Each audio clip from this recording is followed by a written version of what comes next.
میں ساری کی ساری نصیحتیں ہیں، اور پھر آخر میں لکھتے عقل مند کے لیے اشارہ کافی ہے، العاقل یکفیہ الاشارہ۔ اس لیے اپنے خیالات کو پاکیزہ رکھیے، سوچ ہماری پاکیزہ ہونی چاہیے۔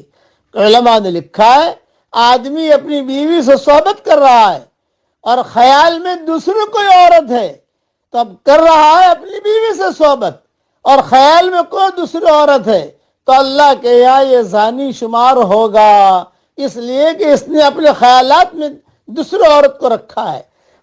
عورت اپنے شوہر کے ساتھ لیٹی ہوئی ہے لیکن خیالات دوسرے مرد کا کر رہی ہے، تو وہاں تو خیالات پڑھے جاتے ہیں نا، وہاں تو کوئی چیز چھپی رہتی نہیں ہے۔ دنیا والوں کے ہیرا پھیری سے سمجھا دو، دنیا والوں کے سامنے چالاکیاں کر لو، وہاں تو چالاکیاں نہیں چلتی۔